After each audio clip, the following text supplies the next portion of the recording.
in. Okay. Oh, hold on. Oh, got it.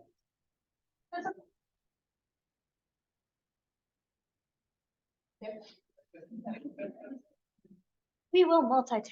Okay. All right. So we're going to get started with some updates from PAC, and then we'll move into our panel of parents of IMSA alumni. So can I just get a clap from some of the parents here that are joining us that are parents of IMSA alumni? Yeah.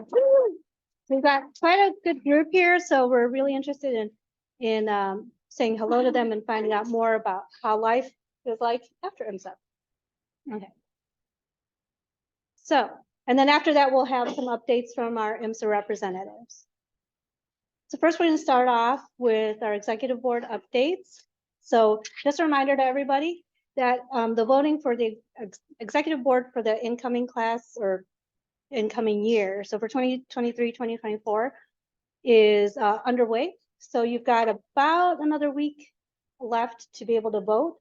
So really do encourage everyone to take a few minutes of, and again, these are for parents of current students, IMSA students, to go on the PAC website or scan this QR code. It'll take you to the voting form. And just to remind everybody that the way the elections are being held, and this is for the positions of president, vice president, secretary, and treasurer, is that the top 4 vote getters from the nominees will form that core 4 executive board. Again, that's president, vice president, secretary, and treasurer. So the 4 highest vote getters will determine between themselves who will have each of those roles. Okay, and then those 4 will then appoint the sophomore, junior, and senior parent representative for next year. So if you are interested in being considered for sophomore, or actually junior or senior parent representative for next year, please email us at info@imsapac.org and we will pass it along to the new incoming board. So our hope is to have the executive board announced at our May PAC session, which is on May 13th. And they will officially assume those positions on July 1st. So if you have any questions about that, feel free to ask us as well. So good luck to everybody who put their name in the ring. And also, we talk about this a lot, that a lot of the things that the PAC does can only be done through its volunteers. And we are just so very happy and grateful to all the volunteers that have stepped up and allowed us to have all these programs this year. So, all right. we do. If you find that distance to be too far for you, bring your elevation closer together. All right, Okay, so I think we need to, can you guys mute? remember, you can go lighter, heavier, your choice. Heels are Okay, up, so right now, and please, you go. And legs. When you get to the Okay. bottom, I want you to turn the glutes on. I want you to turn your quads on. You feel it? Having the heel. Okay, we should be good. All right. So again, volunteers are needed for next year. So if you, and again, you can be a chair for one of the committees. And if you want to be that, we do still need those, but we also need volunteers to help run some of the programs. So if you're interested in volunteering next year, please fill out the form on here. Okay. And then just a reminder again for IMSA's gift policy, for staff and faculty that they're not allowed to receive gifts. So we have some gift giving options for you. We have the Technology Toolkits campaign. Also, Teacher and Staff Appreciation Week is coming up. So we are looking for volunteers for that. We do have some volunteers who are setting up different events throughout that Staff and Appreciation Week. That is May 8th through 12th. You can also donate funds if you live further away or just can't make it. You can also donate funds to help with some of those events that are taking place. And as always, there's the IMSA Fund for Advancement of Education. When you donate to that, they do help fund some different projects and things going on at IMSA. So with that Technology Toolkits campaign, you guys can actually see the ones that are here. This is part of what we're giving, or that we gave to them, is a tripod, a camera, and a microphone speaker set. And we donated 10. PAC donated 10, and we do have the ability, if anybody else wants to contribute to donating some more of these sets of technology toolkits. IMSA plans to use it for different purposes, such as in the classroom and also for hybrid meetings. Their wish list is 50 sets so that they can accommodate each of the classrooms, but obviously any number will be helpful. So when you're ordering from Amazon, when you go onto the IMSA PAC website, there is the information on the Amazon wish list portion of it. You'll see this screen and you'll be able to add to cart whichever pieces you'd like to donate. And all you need to do is select the IMSA PAC's gift registry address, which is below here, and it'll be automatically shipped here to IMSA, to the principal's office, and then they're taking care of all of the after that. So also, I've been asked to share this information. So LEAD is going on next week, and they are looking for some evaluators. So if you would like to participate as an evaluator, just go ahead and scan this QR code. It'll take you to the form that Emma Wilson of IMSA provided us. And you can also email her. Her email is below there. And again, this slide deck is going to be available next week. And we have updates from our Vice President. And actually, I want to introduce you to our new Vice President for the remainder of the school year. This is Sonia Harrington. So if you want to just. Good morning. My name is Sonia Harrington. I have twin girls here at IMSA. They're sophomores. I'm serving as the Vice President for the remainder of the school year. And I just wanted to give a quick announcement about some volunteers that we're looking for. The next slide. For the admitted student, there's going to be a virtual session for the admitted students, and we're just looking for a few parents to volunteer to answer questions from parents of students who have been admitted. So if anybody wants to volunteer to do that, you can go ahead and email me at the email address there. Thank you. Thank you very much, Sonia. Okay. And then next we have updates from our treasurer. Hi, I'm at IMSA today. Yay. So for those of you who don't know, she lives 5 hours away. So this is Okay, let's see. Let's do the March financial report. We always report in the previous month because we finished financials for March.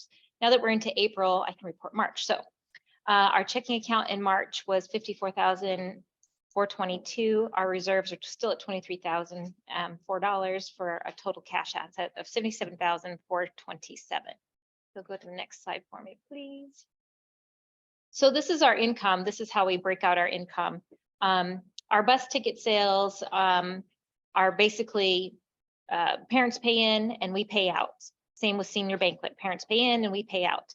The rest of the items are we receive either donations or IMSA PAC funds for those. And you can see here that our miscellaneous fundraisers, we thought we'd maybe only get $100 this year. That was up to $759, which was a nice surprise. But everything is basically on target for our income. If you'll go to the next slide for me, please. So bus transportation, we do have, in April, we had 3 receipts we needed to pay. So we're almost at 100% complete on our expenses for buses. Senior banquet, of course, we won't have that figure finalized until after senior banquet. And everything else is pretty much on target. The student life rep allowed us to use her remaining funds for other allocations if we need to. So we're right on target for that. A lot of our money this month is being spent on teacher appreciation. You'll go to the next slide. And that's it for me. If you ever have any questions about how the money is being spent, I'm an open book. You can email me, call me anytime. Thanks, Maria. Thank you, Jen. Okay. So Rashmi, who's our sophomore parent representative, is unable to join us today. So just wanted to share the information about the upcoming meeting for sophomore parents. It is going to be on Tuesday at 8 p.m. You can scan the QR code for the link, or you can just go to the imsapac.org website and under sophomore parents. So I did see there you go, our junior parent representative, Maitri. I don't have major updates, but thank you so much, everyone who could. Well, I'm going to pass this on to you. Yeah. Thank you. Thank you. All right, everybody can hear me? All right, so I don't have major updates for today, but thank you so much, everyone who can attend the junior rep meeting. Our next meeting will be upcoming Tuesday. I don't recall the date, but okay. All right, there it is. And And then, yes, on April 25th, Tuesday, we would love to discuss about how has your experience been for today's college day. And anything that you want to discuss, we would be happy to. All right, that's for me. Thank you. And then we have the senior parent representative, which Piyush, I think I saw you walk in. Are you here? Did Piyush step out? Okay. So I will give his update then. The upcoming meeting for parents of seniors is on Thursday, May 11th at 8 p.m. So again, you can go on the IMSPAC.org website for the link, or you can scan this QR code. Okay, next we have updates from our committees. Our first update is from academic, and do we have anybody here from?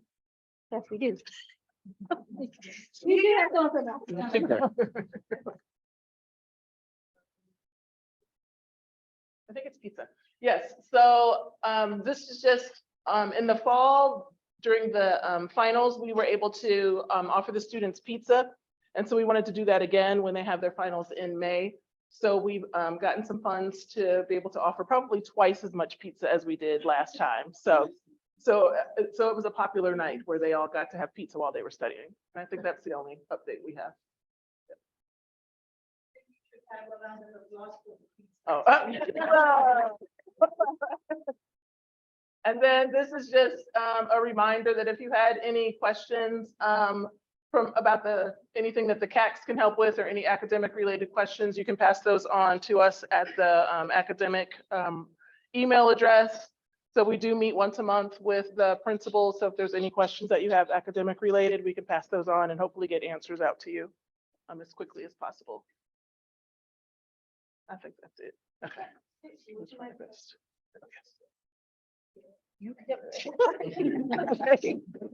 All right, good afternoon, everyone. Next slide, please.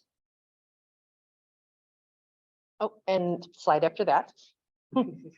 So the last event the Friday Fest will be holding this year is Luau. It's going to be held on Thursday, May 25th, which is a little bit different than in the past. It's always been on a Wednesday, but the school did ask us to hold it on Thursday this year. This is a huge event. It's like Friday Fest on steroids because all of the kids are here. So we need all families to come and volunteer, donate food, or if you live too far, we'll set up a donation link as well. But we'll be feeding all the kids, all the RCs, and hopefully anybody else who is still on campus at that time. Information will be going out to parents the first week in March via, first week in May via email, and there will be sign up links included with that. And I think there's one more slide. Okay, and then there will be links that will tell you how you can help. And I think that's everything. All right, thanks.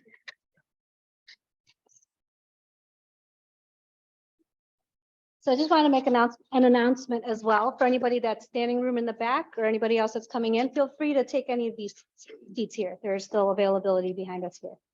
Okay, so next we'll have Hospitality Committee, which I will share the updates for that. As I'd mentioned, teacher appreciation, and it's actually faculty and staff appreciation here. Week is coming up May 8th through 12th. So please help us show gratitude to the faculty and staff who are with our children every day. So we do have requests for volunteers. So before that week, coming up with ideas for Faculty and Staff Appreciation Week, we do have a budget for that. So I just need some ideas for that. And then also during the week, helping on site at IMSA to carry out those ideas. So we do have a couple of volunteers already who have stepped up and will be here on site, but we could always use a couple more. And that's really just to help out. A lot of the events are going to center around food, correct? So it's just helping to set up, and then as the faculty and staff come in, just to help them out. And it's only just for a few hours each day for that week. So if you're able to help out, let us know. Oops. And multicultural, do we have? Okay, great. Yes. Thanks. Hi, everybody. Wait, over here. Oh. All right. Hi, everybody. I'm Margaret Bende. I co-chair the Multicultural Committee with Marilyn Lane, who is not here today. So what we did, maybe next one. Next slide. Well, the Multicultural Committee is, we help students because when they have cultural show, cultural event going on, so they reach out to us to help them with some food donation so they could celebrate the end of their show. Well, that's the purpose there of Multicultural Show. So what we did last month is the Muslim Student Association reached out to us that they wanted to do an event for the first time here at IMSA. So they held a banquet after the Ramadan week that they had. So they held a banquet. So what we did, they asked for donation since it was kind of a last minute. We have fun. We went out and gave it the fun. But next year is going to be kind of a different since we're going to know that ahead of time. So we're going to reach out to parents who can help us to give more donation to them. And next slide. Oh, well, it's not here. I don't know what happened. Well, I'm a senior parent, so my daughter will be graduating next year. So we do need, I've been putting a word out there. We need another person that's going to co-chair along with Marilyn. So if you'd like to step in, please let us know. And Marilyn now is going to give you a briefing of what's going on and what to expect next year. So what we told one of the employee here, Rodrigo, that also helped along with the cultural events, to give us a list of what is going to happen during the entire school year. Well, this was our first year. It was kind of like, oh, okay, here, 2 weeks into it, we need help. So we're going to have a list ready so that we know ahead of time and we don't conflict with Friday Fest. If you remember our first event, there was a conflict there. So we are trying to avoid that. If you want to step in and help out to be a co-chair along with Marilyn, please let us know as soon as you can. So we give you that briefing and get you ready. So it's very fun to work with the student. So we want to continue just make it the best year next year. Thank you. Thank you. And they did a wonderful job helping to coordinate the food for the different cultural shows. So thank you for that. So next we have updates from the Regional Representatives Committee. And Susan, I think you're on the call, correct? Yes, I am here. I'd like to say that you guys sound like you're having a lot of fun and I'm helping a relative move, so I'm not having nearly as much fun as you are today, but I wish I could be there with you all. Sending you a vibe. Thank you. If you go to the next slide for me. Oh, next one, please. Thank you. So we are in the process of trying to plan the picnics for this coming summer. Picnics are a great way to welcome in new families to IMSA, as well as connect with the rising seniors and juniors as well. Region 3 picnic is currently being planned by Jamie and Jenny. Region 4 is currently being planned by Ilana. And Region 7 has their set for August 13th at the Fabian Forest Preserve. So a big shout out to Robin for that. Thank you.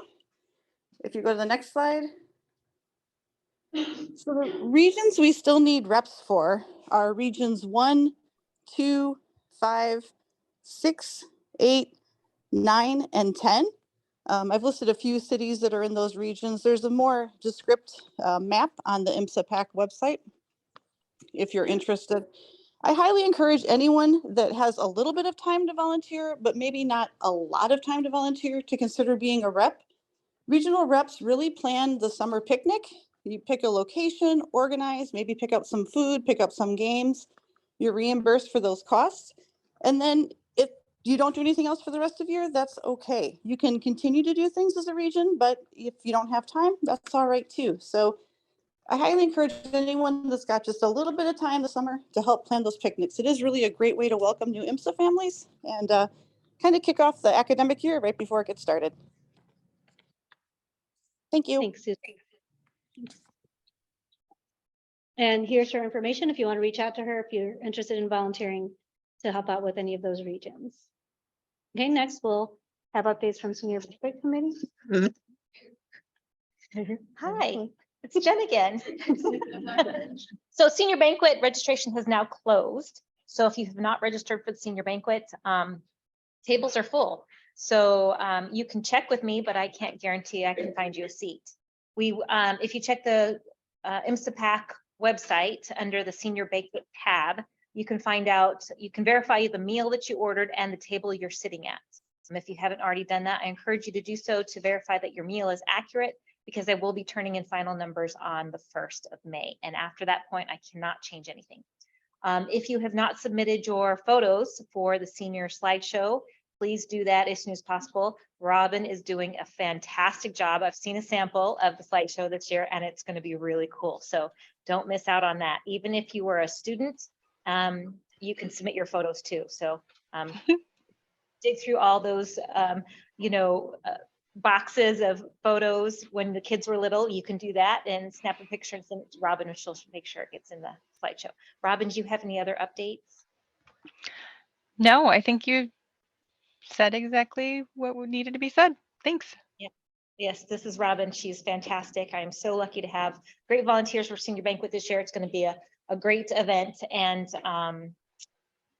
that's all I have for Senior Banquet, I think.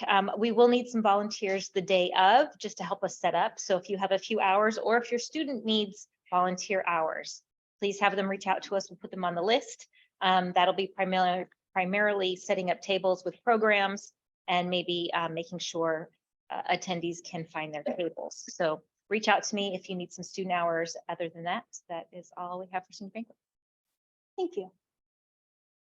Okay. So next, if you could just give us a quick minute, we're going to assemble our parents of IMSA alumni real quickly. So if your name is on this list, if you wouldn't mind taking a seat up here. And then we do have a couple that are attending via Zoom. So let me just double check on here. Mr.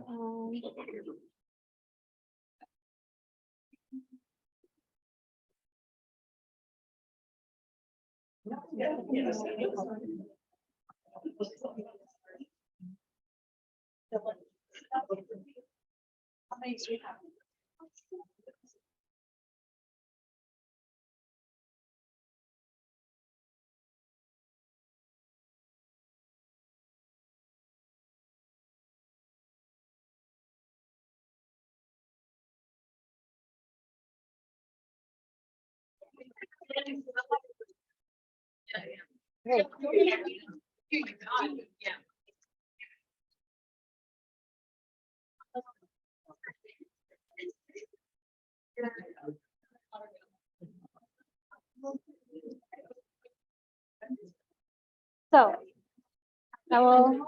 As they talk, that's what we talk, right?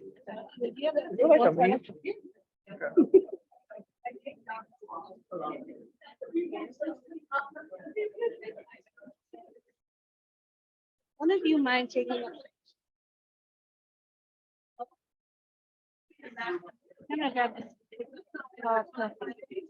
Okay, so we will get started in a second.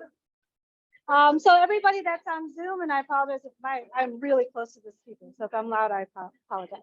So we do have our lovely panelists assembling here. We do have a couple that are attending via Zoom, which is Aldwin Antarola and Stephanie Mack. If anybody else is via Zoom, please chime up now.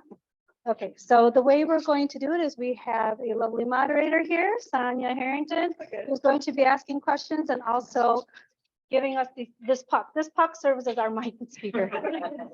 This is by trial and error, because we've noticed that, for us to be able to have these meetings hybrid, in order for people in the audience to hear and people on Zoom to hear, this was our best method. So she's also going to be our runner. She's going to have a few extra steps in her step today. But real quick before we start, I've asked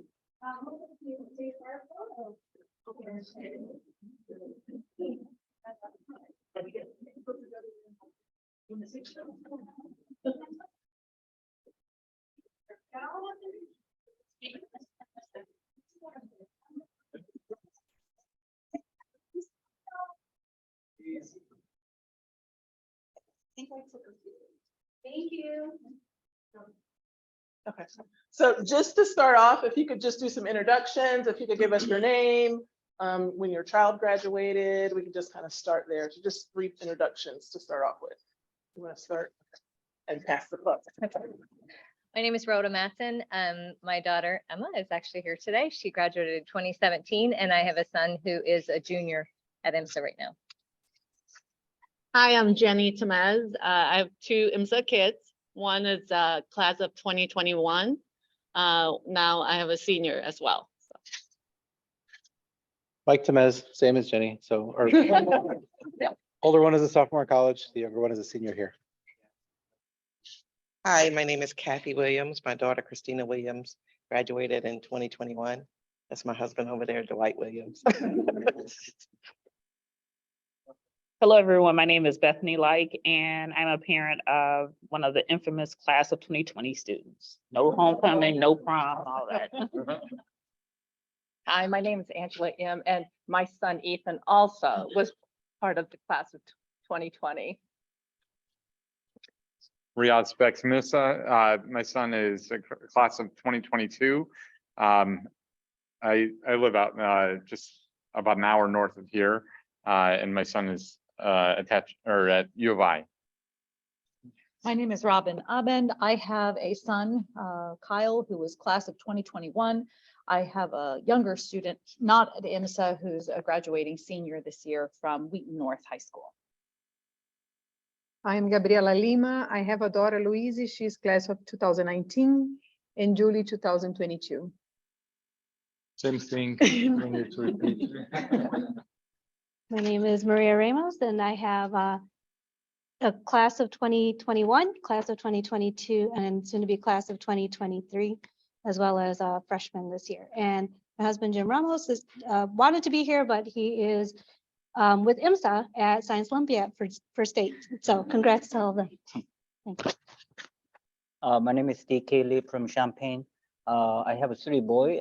One of them was the class of 2020 and class of 2024, which is a junior. I think he's in Champaign right now for the Science Olympiad. And also I want to have a class of the 2026. Yeah. Very good. And Dr. Aldwin and Stephanie, if you could introduce yourselves as well. My name is Aldwin Antarola. I have a 2021 as well as a senior right now. Good morning to everyone. I am Stephanie Mack. My son Seth was a graduate of the class of 2022, and he is proudly a freshman at Morehouse College in Atlanta, Georgia. And then if our parents could just tell us a little bit about how you were involved as parents when your children were here. Like, were you volunteering with the PAC? Were you, what kind of activities were you as a parent involved in, to kind of give us an idea of what to look forward to? Anybody in particular? Okay. During my son's sophomore year, I came, I think like a lot of you came for like a college day. And I had never been to a PAC meeting before. So I had never been to a PAC meeting before. And I said, oh, let me go in and see what the PAC is about. And I walked out as Vice President of the PAC. So, and Angela ended up being my president, right? I was president. Yeah, so we worked together, and then Kathy came. So yes, I was part of the PAC, very involved with the PAC, and I'm just amazed at what Maria has done, because Maria was on the PAC when we were here, just amazed, and just really enjoyed being a parent at IMSA. And I think that my involvement really helped my child with the adjustment here and going to college.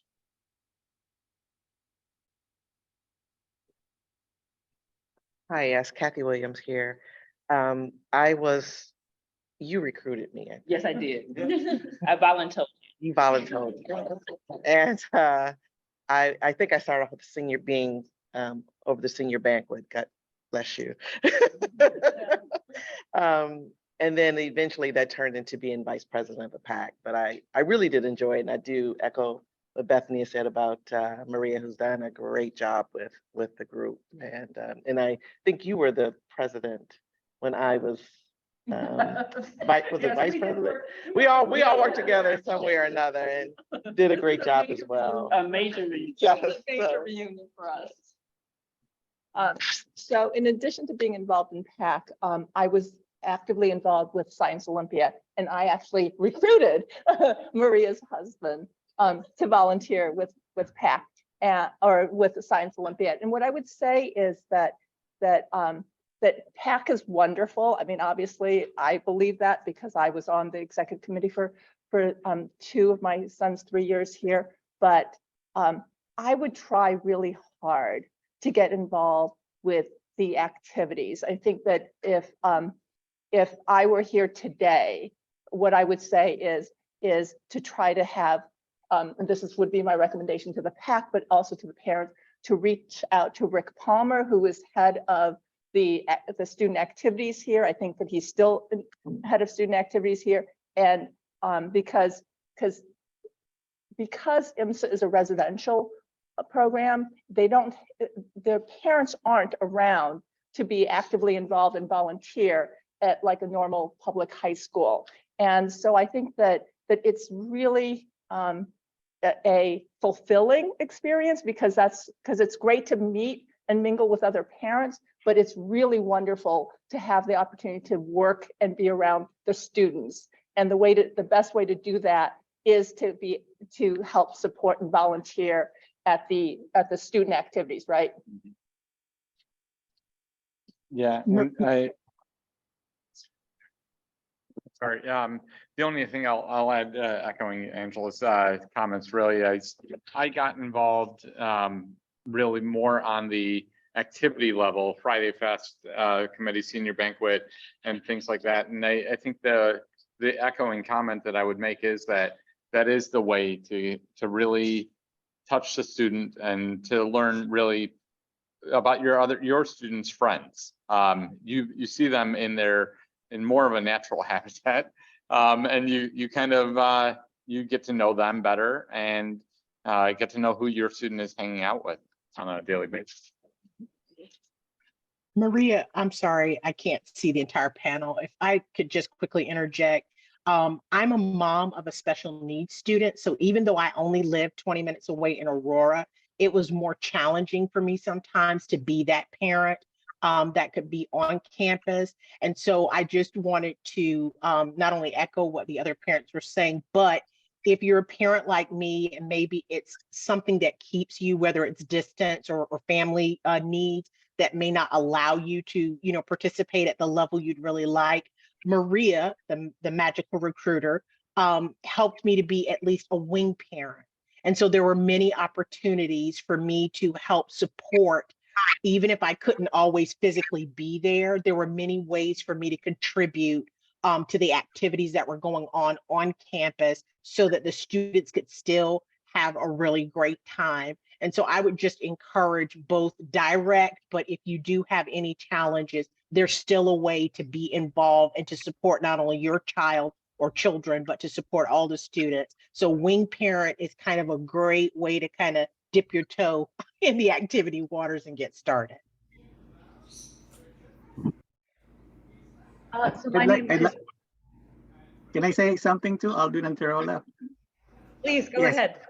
Because I see a theme here of parents inspiring other parents. So I am a clueless parent. I don't know anything what's happening, but I learned from other parents. I got involved because of the need for transportation.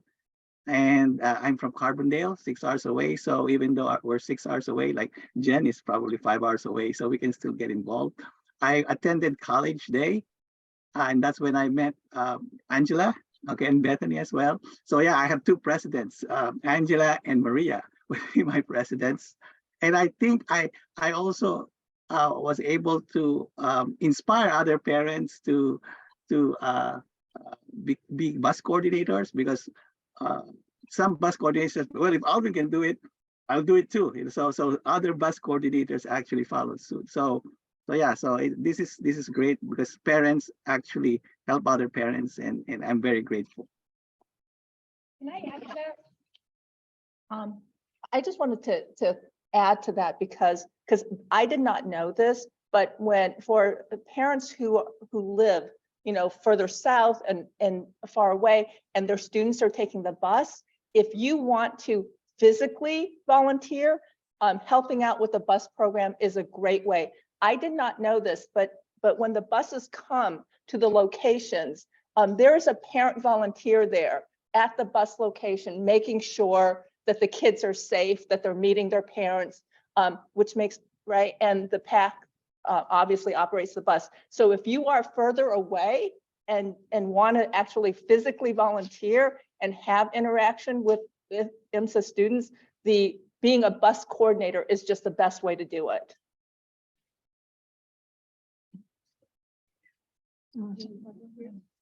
I never was a chair for any committee, but I help it everywhere. Over 6 years, I help at academic committee. I was a wing parent, senior banquet, Friday fest, hospitality, teacher appreciation week. Even if you don't want to be a chair in any committee, you always can help. Yeah, there are many opportunities. I served for 3 years on the PAC, first year just as a volunteer, primarily on helping with preparation and setup before the events, but then for 2 years as the chair. But in addition to that, I got roped into, actually, I came on staff. I came on staff during my son's junior year here to fill the void of the robotics team coach for the first robotics competition team. And I think it's really important that we understand that IMSA, as Angela is saying, it's a residential school. There are going to be myriad of ways that parents may need to step in and support that you might not experience out at you're at a public school, for example. And so keeping the activities alive sometimes lives in the parents as well as the activities office. So I just encourage, keep tabs on what your students are doing and look for voids or opportunities for coverage and step in. And if you can, I enjoyed it immensely. It was the hardest job I've ever done, coaching a robotics team of 56 students. That's so good. But it was one of the big honors of my adult life. Yeah. So this is Guilherme. My daughters covered 6 years here at IMSA.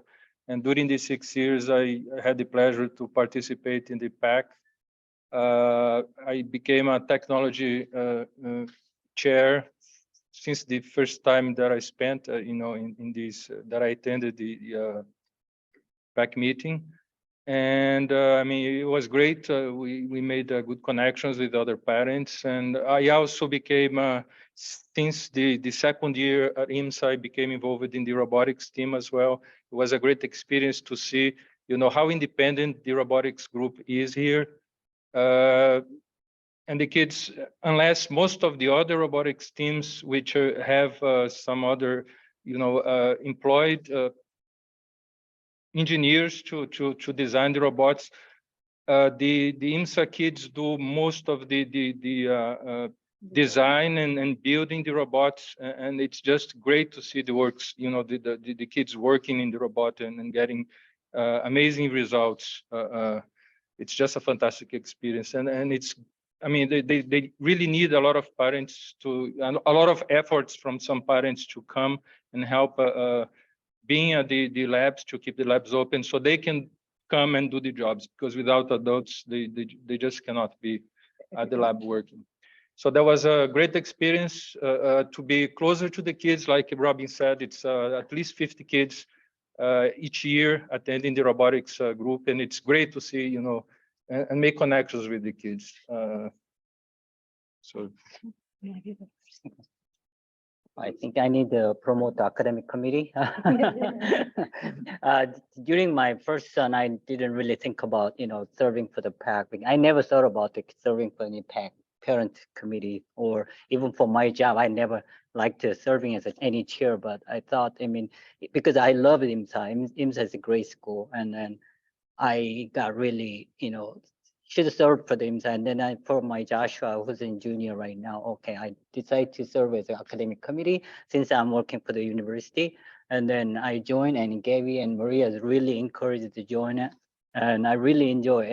I think the academic committee is very important. We're not really involved in the academic curriculum, anything, but we just back supporting from the behind to our student, like supporting like a study hall, any kind of question coming from the parents, and we deliver to Dr. Akwaja Anderson principal. We miss it once a month or 2 weeks before the PAC meeting, and we discuss about the parent concern, any related, any kind of concern issue related to academic or learning process. I think this is a great opportunity, and I can learn a lot more about it. Your concern and also school's concern. We're just connecting between. And I saw the Sonia, who's a sophomore parent, she's going to serve as a junior academic committee chair, but actually she stepped up as a vice president, more important role. I think we really need someone to serving as a junior parent. I think a junior parent chair is really important. We do have a 6 chair, two chair from each grade. Senior, I've become a senior parent. I think I'm maybe focusing on more something else, but I think junior parent is really important. And as sophomore parents, while they're learning as a junior parent, plays a major role for academic committee. I think we really need someone to serve as a junior parent committee chair and meet with Akwaja Anderson and discuss about it. I think we went through the pandemic. We do have a lot of concern, and I think academic committee tried to deliver the message to the parent, to the school, and then school to the parent. But it was not easy, but I think we are getting better, I think. And then I think it's really important to have someone join junior parents, and also we're going to have a more sophomore parents. But I think academic committee is the one really connected to the parent and school, really important, I think. Yeah, I think we need to talk to Maria. So I'll be brief, but yeah.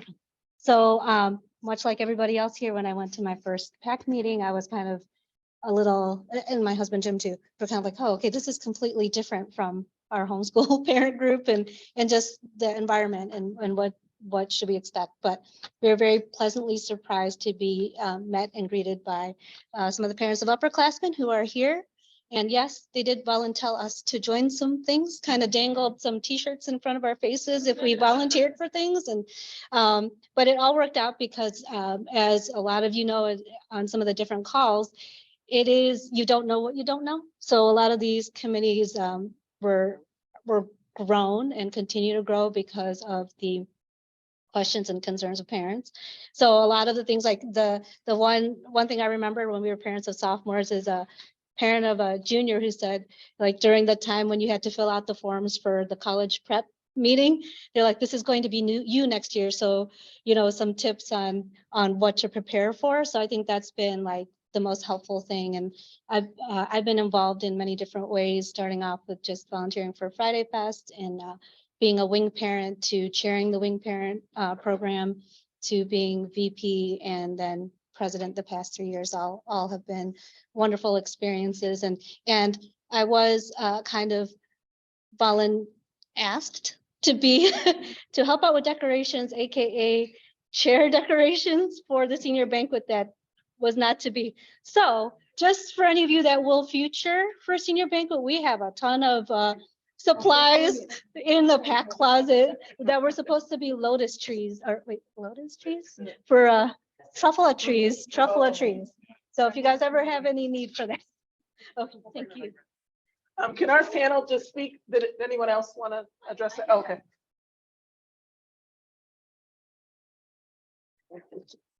I joined the senior banquet committee last year. Oh my God, I just didn't know how much behind the scene work, especially shout out to Jen. The seating chart, she spent a lot of time. I just want to say that. And because of that, now I know what to expect as a senior parent. And since my older one, class of 2021, they didn't have a senior banquet. So I'm glad I helped out last year and appreciate all the work you do. Can our panel just speak a little bit to what your children are doing now since they've graduated? So our older son is class of 21. He's now finishing up his sophomore year. He chose a university called Kettering, which is in Flint, Michigan. Their program goes all year. It doesn't have 2 semesters. It has 4 quarters. And he loves auto. He loves engines. He loves mechanical engineering. That's he knew what he wanted when he saw that program. But the great thing about that school is that because it's 4 quarters, there's no breaks for the summer. They have 2 quarters of class and they have 2 quarters of co-op work. So every 3 months they actually are in school and then they move to a job and then they move back to school. And it's about a 4.5 to 5 year program, but he absolutely loves it.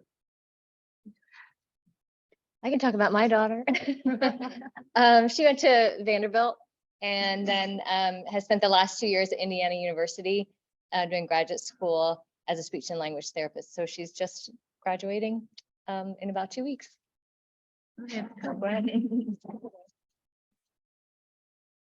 Hi, my daughter Christina again graduated in 2021. She's finishing up her sophomore year at Case Western. She is enjoying the school very much and felt that really IMSA prepared her for the rigor of the school. She's majoring in biochemistry and she just, she's got 2 internships offers and she's going to be attending the University of Chicago in an internship program. Hi again, my son is a junior at Cornell and majoring in computer science. He likes it, okay. He had, I mean, academically, IMSA definitely prepared him. When I was driving here and I said, what would you say about the academics at IMSA? He said, I felt like my freshman and sophomore year was like my junior and senior year in IMSA. He's like, this is my junior year now in college and I'm feeling like, oh my gosh, how am I gonna get through this? But the freshman and sophomore year was really a breeze because of how IMSA prepared me. And ever since the summer of his freshman year, he's had internships at Microsoft and he's going to work at, he's going to have an internship again this summer. And his manager has already said, most likely you're going to get a full offer. Yeah.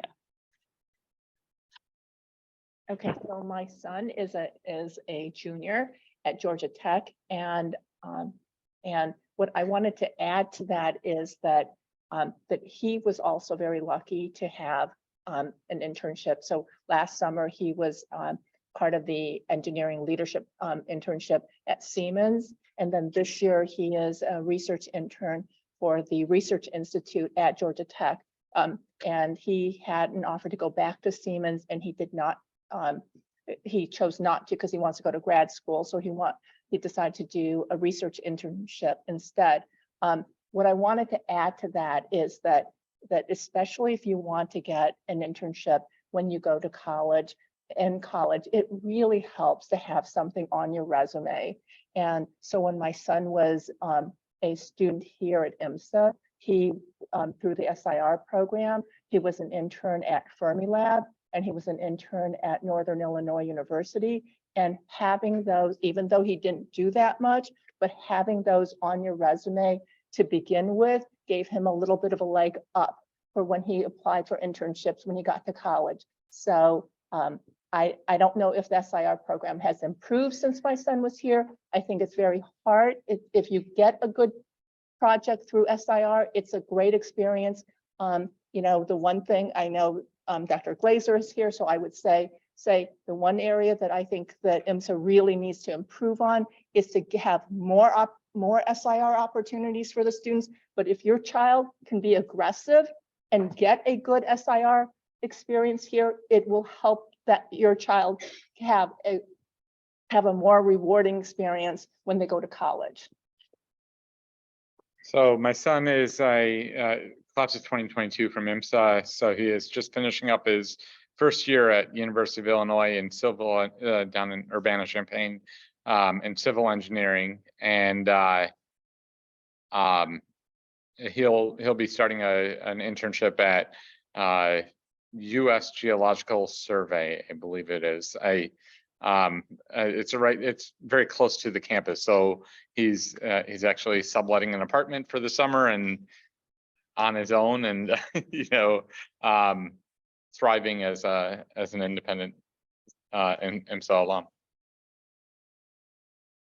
So my son is actually currently a sophomore. He is at our local community college. He had spent about first 2 semesters out at Kettering University, and then just needed to come home.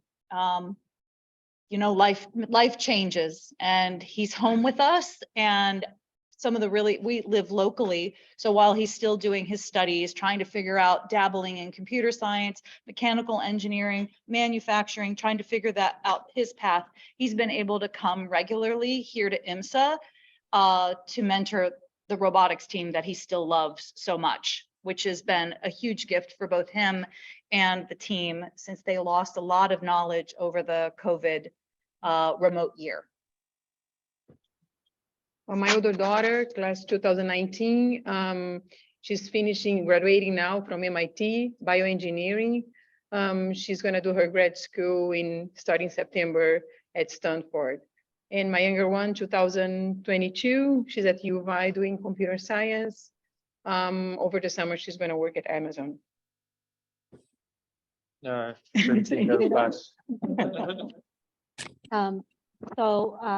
My oldest, who is class of 2021, he is a sophomore at DePaul, majoring in film, specializing in sound design with a minor in video game design.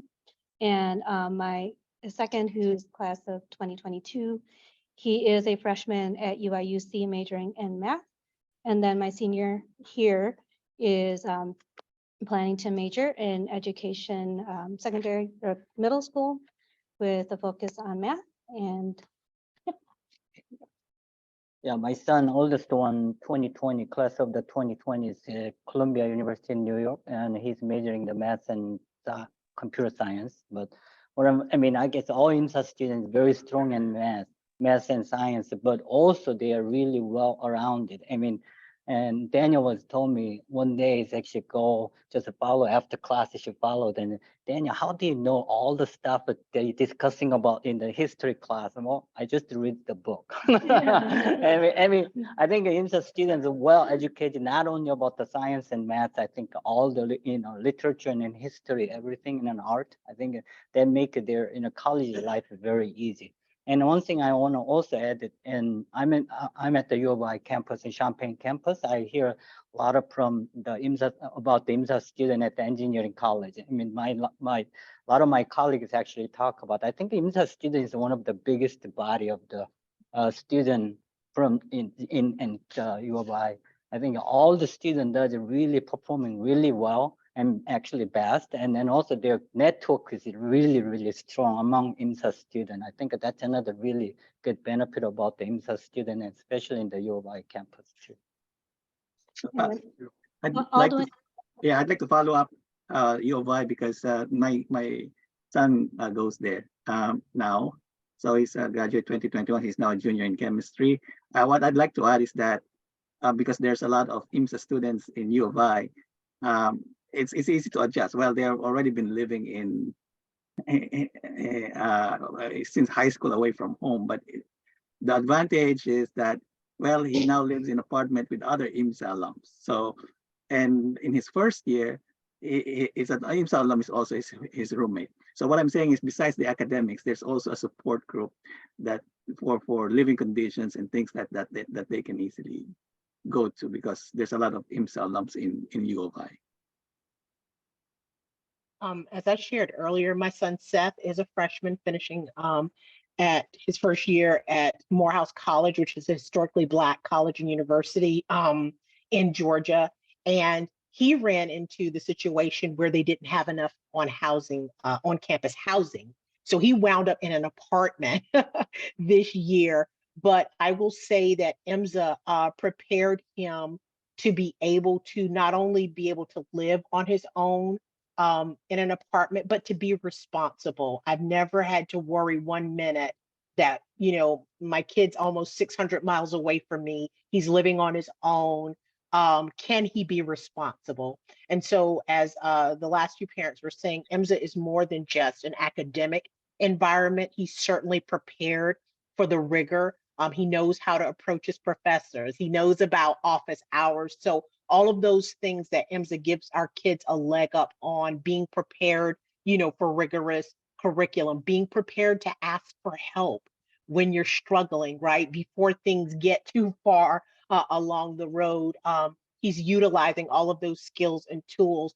But one of the things that I am most grateful for on the social piece is that even as it has been challenging because he hasn't been on campus, to have that kind of inbuilt friendship, he has been able to sustain and to be on his own and to be able to live responsibly on his own. And I attribute that directly to IMSA. And I will say this, Maria and Seth, our sons were roommates and they are still very much best friends and they still contact each other. They still meet for breaks and so that support system, that unique group that they are a part of really does become a part of their lifelong journey. And so I'm really thankful for IMSA for creating those types of moments and those types of life skills that Seth is now taking forward with him as he moves forward in life. Any questions from anyone here before I move on with some more questions for our panel? Yes. So if the panel could do me a favor, on a scale of 1 to 5, 1 being not involved hardly at all, and 5 being really, really involved, how involved were you in the application process for college? On a scale of 1 to 5, if you could hold your hand up like somewhere in the air so the camera can catch you. What's 1 again? One is not hardly involved at all. 5.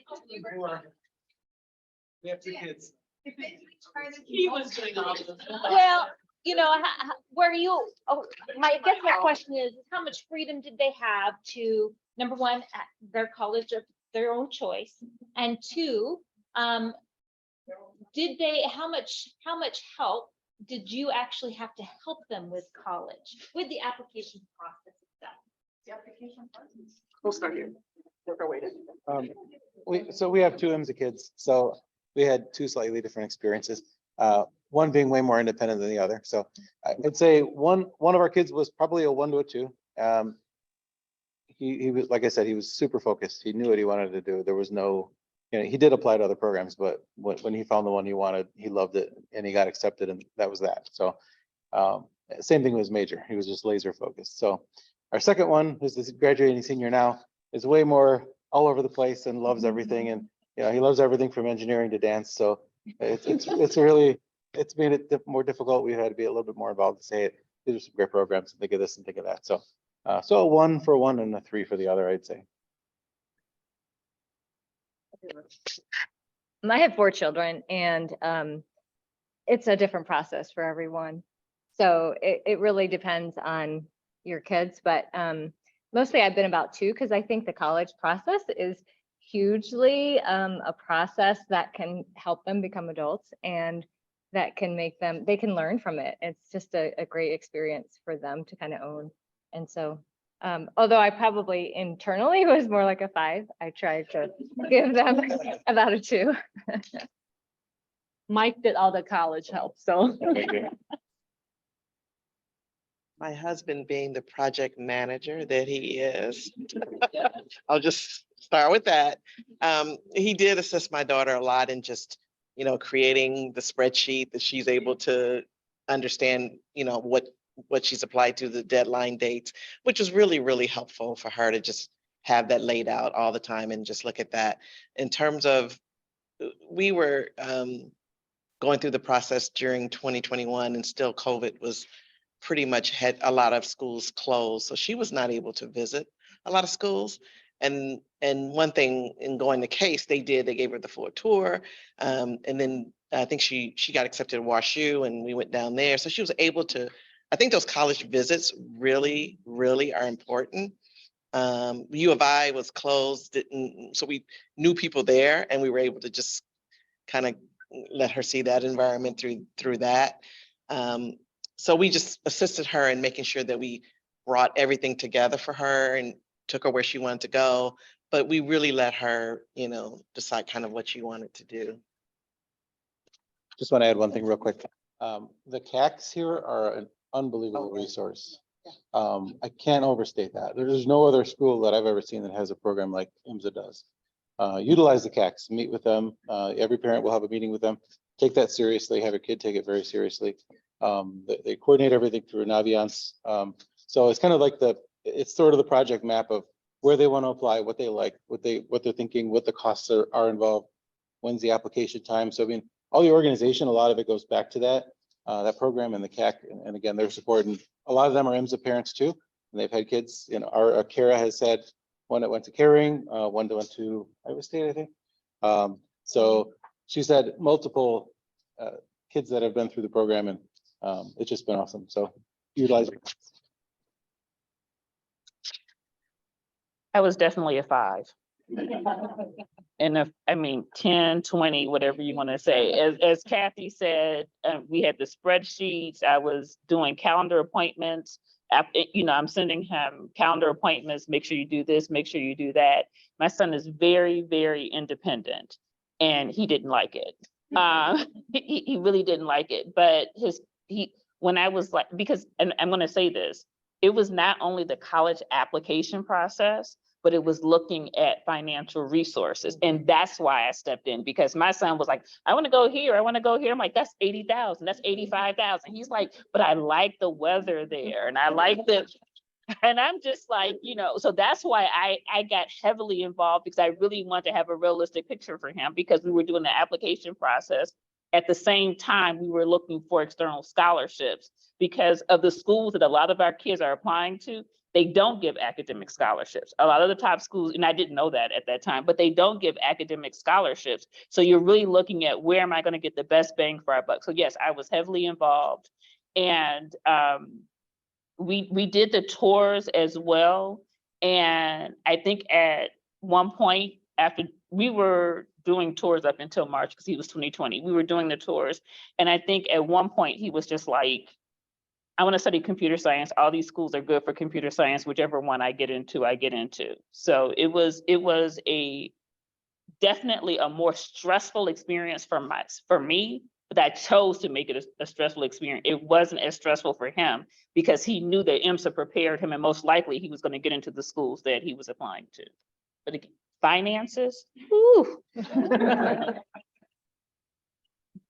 Okay, so well, what I would say is that I was a 4, by the way, you know, involved, but not too heavy-handed, mostly because my son kept me in line. But what I would say is don't underestimate the very fact that your child is at IMSA means that you have already gone through an application process similar to what you have to do for college. So just having had that experience under your belt is already a huge step up. So I think that alone should give you, because your child has already had to go through the process of assessing, well, what kinds of activities have I done? You know, what are my strengths? They've had to write an essay. So that experience coming in is already a leg up. For my son, he wanted to do engineering, and U of I has a terrific engineering program. So we took the approach, and I'm giving you the story because this is not something I would do again. And I have a younger child who's a sophomore, and I've learned from my own lesson, and that is U of I has a wonderful engineering program, and it's in state, and you know, IMSA is a feeder school into the engineering program at U of I. So and my son had the grades, so we felt pretty confident that U of I was going to be, you know, and if that's the school you think you're going to get into, everything else is gravy, right? So we took the approach I took the approach, I should say, I'm not going to pay for you to go to the University of Michigan. I'm not going to pay $80,000 for you to go to Michigan when you could go to U of I for $35,000. I'm not going to pay for you to go to the University of Berkeley because it's $85,000, right? And a plane ride away. I'm not going to pay you to go to the Carnegie Mellon because it's so expensive, and it's a comparable school to U of I. So I took that approach. And so what we did was we applied to U of I, and then we applied to MIT, you know, Princeton, Cornell. Well, he didn't get into those schools, right? So when the dust settled, and he applied to Georgia Tech, where he ended up going, only because Georgia Tech had had an October 15 deadline. And whereas a lot of the other schools have a November 1 deadline. And it just so happened that because it had an October 15 deadline, he applied to that one.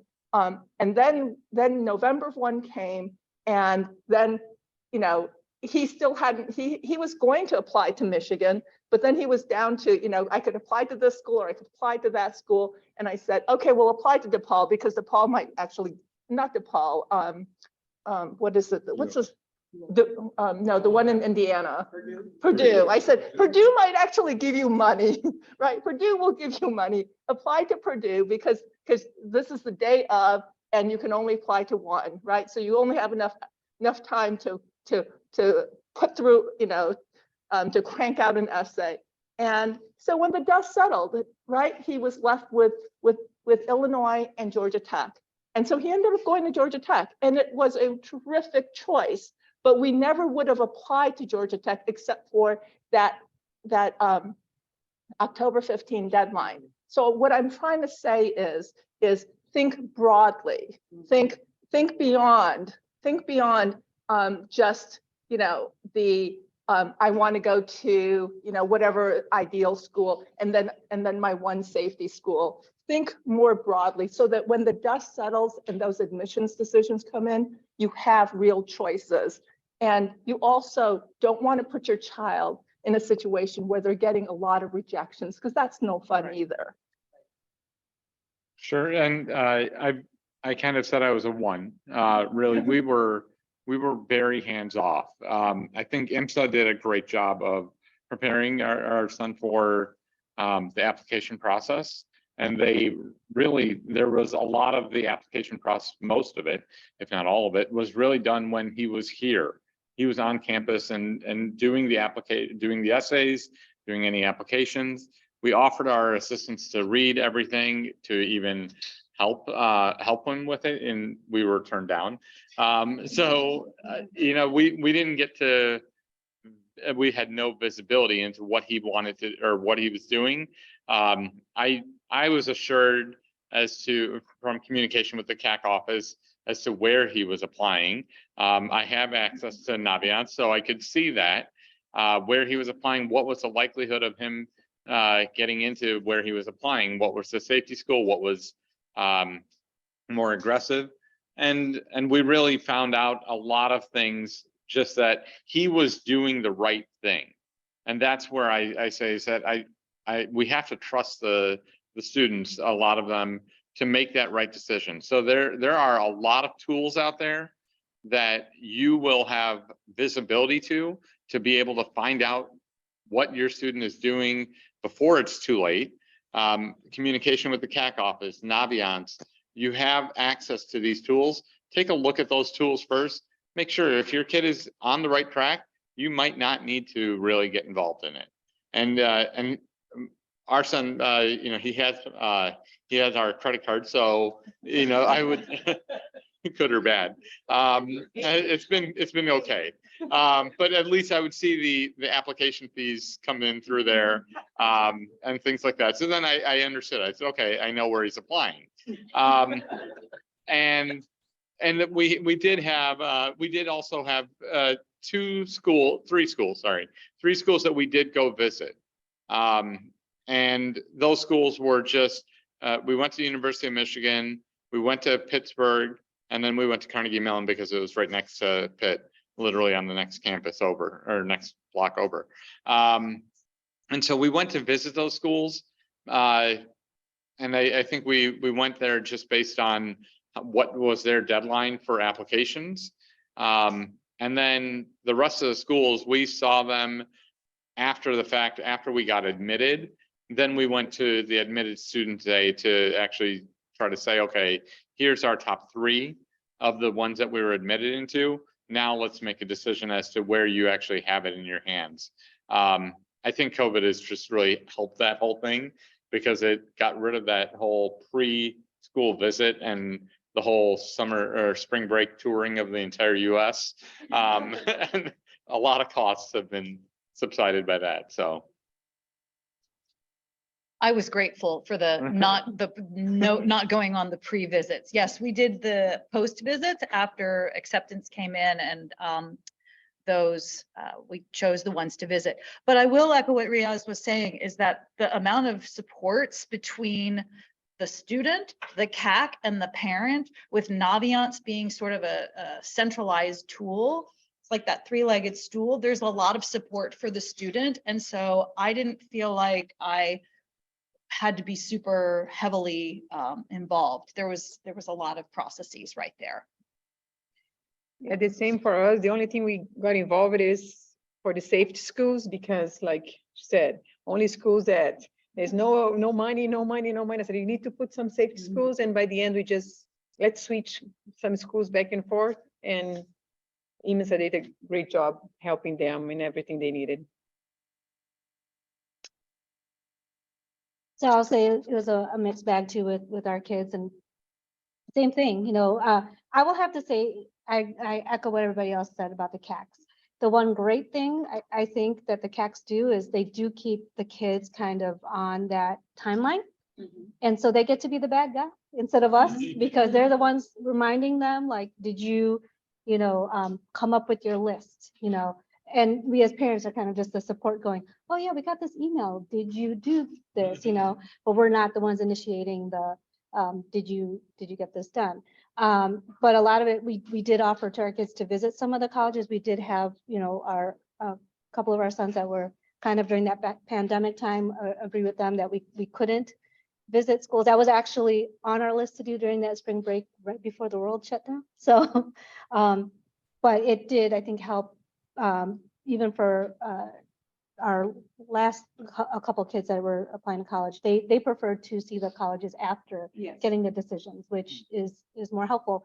And I would have to echo that since the pandemic, a lot of the colleges have been put together lots of tools that are available virtually. And in case you didn't know, besides College Day, there are colleges that visit here at IMSA. So the students really do have opportunities to talk to representatives, not just this one day a year, but you know, all over. And as people have talked about, the network, the IMSA network of students, not just applies to what the students that are here, but like for the essays and things like that. They actually reached out to some alum that they knew to help read through their essays. So just because they're not, we learned this, that just because they're not reaching out to us or taking our offer of reading doesn't mean that they're not having it done. They may just choose other options that are available because there is that rich network, either it's their peers or the writing center. I think everybody's waiting, willing to, want to go home. I just quickly answer to Jen's question. Don't do anything. That was a Yulia, who's a former college counselor, answer. And because I didn't go to school here, and then I asked the first question I met her, what should I do to support my kid? Yulia said, don't do anything. I think literally, the only thing I did, he didn't have, my son doesn't have a credit card. I gave a credit card. Every time he applied, hey, daddy, credit card number, I did. But one thing I really want to talk about, this is a residential school. We don't have to be another layer of the pressure to my kid. I think that they have a good conversation among their peers and they know what to do. They know which college they want to go. They know what to do and they know everything. I think we don't have to be another layer of the pressure to give them, which school they need to go. One day I remember, I think I want to rather be a parent, my son can come whenever he has emotionally really tired. I think they go through the emotional really tiredness at some point, and whether in the junior and in the senior time. I remember Daniel called me one day, hey Dad, should I really go to the college, university? Yeah, we had a good conversation. I think I'd rather be a good parent and then they can call me when they're really, really tired. I think that's very important. Emotional support is what we can do about it. Alvin and Stephanie, you guys want to chime in? Sure. In my case, I think what I'd like to add is the conversation between the parents and the child, because I want something, he wants something, right? I'm talking about my senior now. Because for the other one, the older one, well, sure, U of I, chemistry, just do what you want, sure. But for the second one, actually going to Southern Illinois University Carbondale. I'm a professor there, so it's where I work. And so I would have to convince him to go there instead of course, U of I, for example, and there are other factors. It's not just academics, you know. We all have different situations, financial or otherwise. But then we just thought that him being with us, you know, is the best for us right now. And so it's us trying to convince him that yes, there are better schools probably that you can get into, but we need you here with us. And because we can also support you and you can support us. He wants to be a pre-med. And so we have connections with the doctors here, for example, in the hospital here. My wife works in one of the hospitals, for example, so she can easily. So there are other factors besides academics that, and so it's really how do we get him to agree with us, or how do I get myself to agree with him? And later on, he understands our financial situation, and it's an approach that it's not just academics. There are other things that you'd like, and you'll get what you want. You want to be a doctor, there's a pathway there, but this is where we are and this is where we need you. So that's just what I want to bring out there. It's there are other things that's why I was a 2. I wasn't involved in the application, but it's just trying to convince him this is where you want to be later on, 10 years from now. Well, we can still get there, but this is where we want you now. So that's just my contribution there. So for Seth, we had the unique experience of Seth actually winning a full year of a college consultant. So in addition to all of the CAC resources and Naviance and all of that, which were wonderful supports, I would love to say that Seth was super independent, and he is in more of the social side, but I describe him as sometimes the wonderfully absent-minded professor. He's singularly focused on what he's focused on, and the rest of the world kind of fades in the background. So it was a really massive, fortunate thing for us to have a college consultant, and this is what she did. And she walked us through the process. College has changed since the last 30 years when I was there. I remember applying to one school, that was it, and not having to do all that kids are asked and required of. So her guiding us through that process in combination with our CAC counselor and the resources and tools at IMSA really positioned him that he actually finished all of his applications early, his essays early, and he started getting early acceptances into various universities by December. And so because of COVID, like a lot of parents, a lot of the schools were closed. So we did take his spring break and just went off. My husband went off on a, dad and son, let's do, the college tour. And for him, that was the deciding factor. We always said to him, wherever you choose, we will support. Finances were a discussion, but they weren't a priority. We didn't want him to limit himself. But I respect if that is a concern, then that is something that I would say, honestly, have that conversation with your kids, because our kids are bright and they will get it. But we were in a position where that wasn't one of the higher priorities. It was wherever you choose, make sure it's where you want to be, because we are going to pay for it. So that was the only piece that was kind of, attached to the financial piece. But it was actually him going to the college campuses that cemented his choice for where he wanted to be. He said, Mom, I see myself there. I see myself fitting into this community. This community looks like me. So he very much knew that he wanted to go to a historically Black college and university, because there were things that he knew he would get that you don't get at some of the other universities. He didn't want a big campus. He wanted some size, but he didn't want a massive school to be at. He liked the close-knitness of IMSA, and he wanted something a little bit scaled up, but not too much. And so the school he attends has about 2,500 students altogether. And so that's big, right? Because the city of Atlanta is pretty big, but it's also not so big and not so overwhelming for him that he would feel kind of lost in the bunch.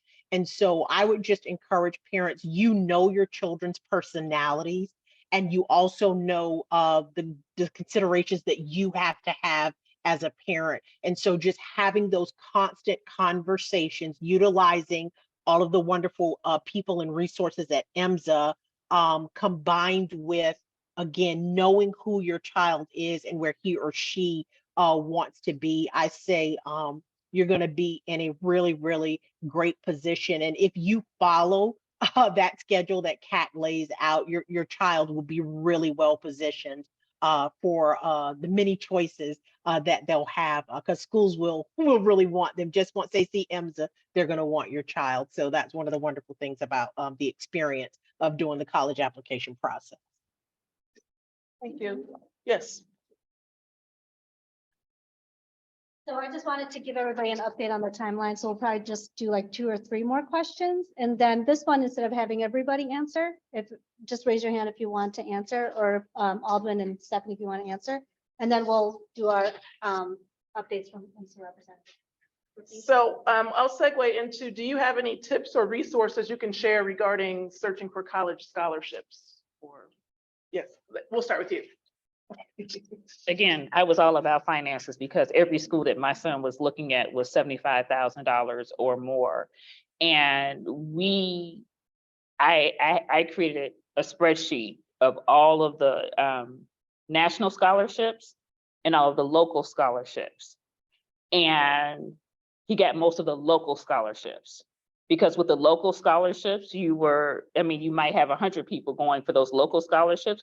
With the national scholarships, you have thousands of people going for those national scholarships. So he had a much better chance of getting the local scholarships. He did get one national scholarship that paid for his tuition, which was great, but we still had to, I didn't want to pay for anything. I'm just very cheap. So we still did a lot of other scholarships, but that's where my work really went in, because as I was saying, I was like, here's another scholarship, here's another scholarship, here's another scholarship. IMSA had a good list. I will tell you, look at your home school's website. They have good scholarship lists as well, even though your child may not go there. They're most of the times their college and career counselor scholarship website is open to the public. I would say look at that. But he got several local scholarships that help pay for his room and board.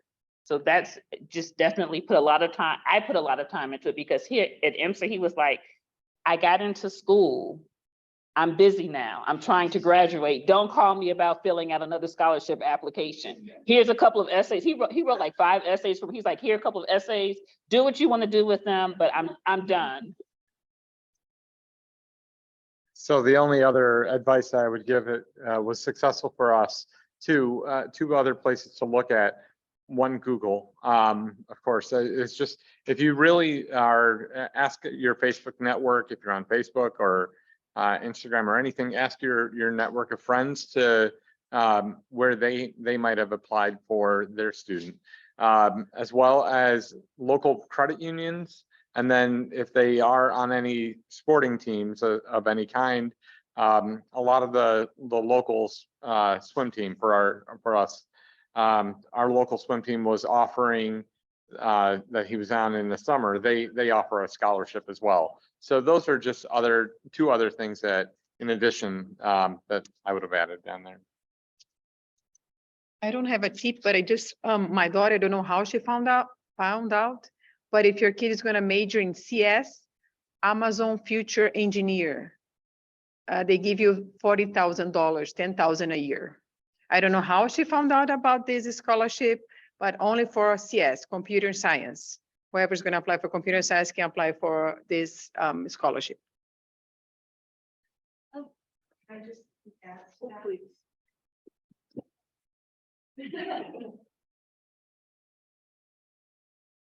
The honors college at your student's institution as well. So my IMSA student went to Michigan State and they had a great honors college, and they helped with a lot of those scholarships and encouraged them to apply for so many of them.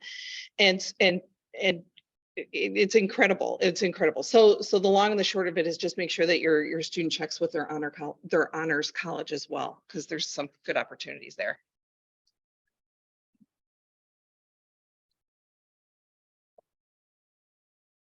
And this is going to be one tip that you need to pass on to your child, is because unlike before, where everything, you get things in the mail. Do you guys raise your hand if you remember like big thick packets that you would get in the mail? That doesn't happen anymore. Like they have to log into their portal a lot of the times. Sometimes they don't even get an email. They just have to log into the portal. But what we found out too is that a lot of communication that starts from the colleges, once they're accepted, they are emailing to that email address that's created for them by that college. So they might be sending information about scholarships. And if your child's not checking the portals, and as Bethany had mentioned, a lot of times the students are like either stressed out or on major senioritis once, you know, the decisions have come in and they're like, oh, we got accepted, that's all we need to do. But you have to remind them to go in and check, because, you know, different things can be emailed to them, and, you know, part of that is potential scholarship. Any other questions? Wait. I did a lot of scholarship search. My two oldest one are in college. And then my last one is going in. As you're searching for scholarship, your company where you work at, go to their website, because a lot of companies do offer scholarship. You know, apply to them. Local company around the area, whether you work for them, apply for them. My two daughters, they applied to Taco Bell. Taco Bell has a scholarship. You know, even McDonald's, all these companies, it takes time to search for them and apply, but you got to try. You don't know who is going to give you that scholarship, who's not going to. If you don't apply, then you lose. So what do you have to lose, really? Just apply. I know it's a lot of work. Once they have those, their resume, they could just copy and paste. Really, most of those questions are really kind of general. Now, it takes time, but even $1,000, $2,000 help, because college is very expensive. Anyone else?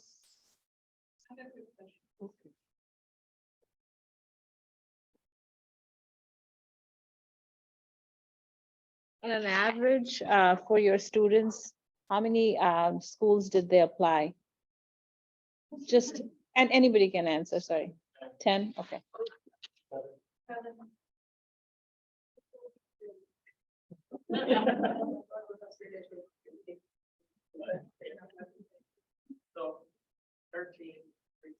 Was it 13? So I'll say mine was 10, and the reason for the 10, not to my liking exactly, but you know, is that there's a lot of the schools will offer fee waivers. So, and if they're test optional, then you might not have to pay for anything really. You don't have to pay to send your ACT, SAT score. You don't have to pay a fee. All you have to do is write the essays and apply. And some of them might even offer the Common App as well. So that's kind of one of the things that was taken into his decision. Again, I was a 1 for involvement. So that I learned later on, that's one of the aspects that was taken into his consideration as to why he wanted to apply to some of these schools. They were just safety schools, purely safety schools, and they had a fee waiver, or you know, and going on because of COVID, you don't have to go to the live presentation to get that fee waiver. You just have to log into their online Zoom call to get it.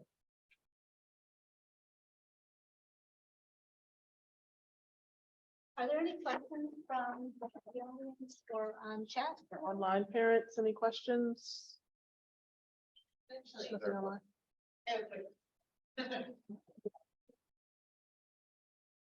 Also too, if this is for my older son who doesn't go to IMSA, but if you know anybody who went to school, a lot of schools have like an alumni scholarship where they just fill out a form for them and basically say like, oh, I know this person. And then I think he got $1,000, which, you know, every little bit helps. So checking around with your friend group to see if you know anyone who went there and if they offer an alumni scholarship.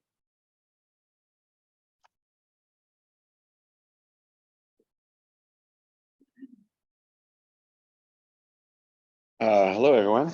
Thank you very much for our parents of alumni for being with us today. I've met some of you, but not all of you. I'm Evan Glazer. I'm the current president at IMSA, and it's a joy to be around this institution, the students, all of your children. I love coming every day. I just want to, I've been at institutions like IMSA for a majority of my career, and this is my 20th year as an administrator, watching families endure the college process, and as you know, as early as kindergarten. I will offer that when people ask how many to apply, the CACs do a wonderful job trying to identify a right fit. So if I were to offer a reasonable number, I would use the number 9. And the reason why I use the number 9 is I think 3 schools should be like just right fit, right? And as parents, we may need guidance and feedback from a CAC on what's the right fit. Certainly visiting those institutions makes a big deal, but also academic readiness and awareness of who the applicant pool is and seeing the data on Naviance and all that. And sometimes that right fit may or may not be where parents want their children to go. But the getting to know the CACs over multiple years really helps develop a relationship where the parent can say, or the CAC can say, here's where I think is a great fit for your child and why. 3 of them should be a stretch, right? Maybe it's an aspiration of I would love my child to go to my alma mater, or I would love for my child to just reach for the stars. And I realize this institution's a ridiculous amount of money, but maybe we'll be able to get some kind of scholarships.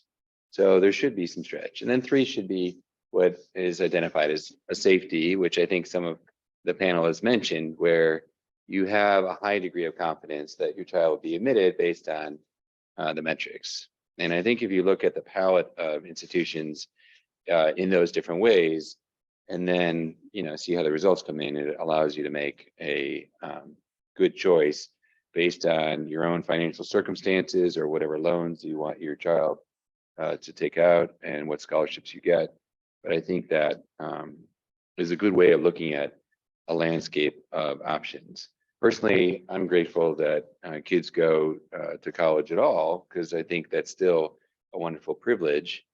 And I also want to acknowledge that the community college system in Illinois is great. I mean, options of, so I went to University of Illinois Urbana-Champaign, enjoyed going there. It was actually less about where I went and what I did when I was there. And I think that's true among a lot of our students, and even the students who choose a community college first, because they're there for a couple of years, and that serves as a pathway and opportunity for 2 years after that. So I think just you're all, as parents, doing a wonderful job encouraging your children to think about continuing their education. You've given the opportunity to develop some autonomy by coming to IMSA, so they have a leg up among their peers. And you're deeply interested in supporting them. So I really value this conversation and what you do to help the kids to further their education. Thank you.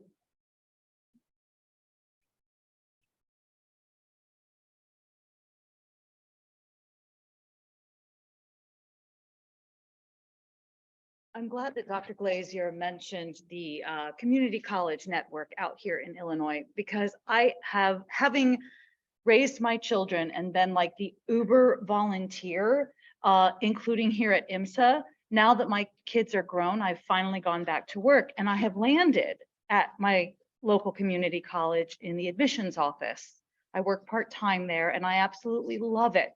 And I have come to learn on some amazing things about the community college system here. And one of them I will share is that for anyone who's interested in going into the field of engineering at University of Illinois Urbana-Champaign, there is a very robust pathways to engineering program out there that community colleges around the state are participating in. A student applies to both schools, their community college as well as UIUC, and then they complete their first 2 years at their community college and proceed to University of Illinois Urbana-Champaign for engineering.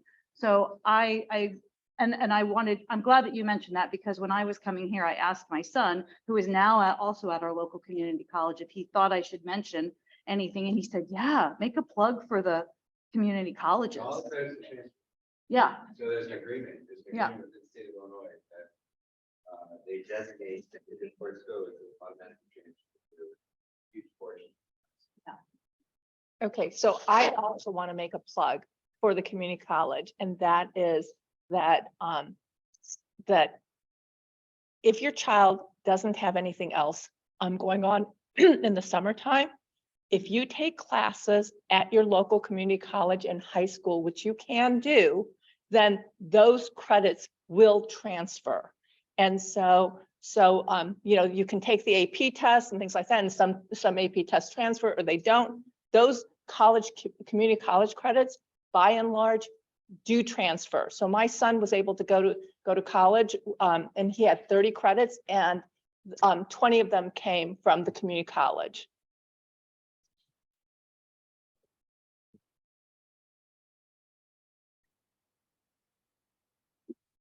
I just have a couple tips as well. So I know that there's a lot of conversations that happen about AP exams and just like that entry point for getting some credit for some of the college courses. But there's also the opportunity, depending on the college, for the students to take proficiency exams too, once they're on campus. So they don't necessarily have had to take an AP to be able to get credit for a class or prerequisite to be able to take classes.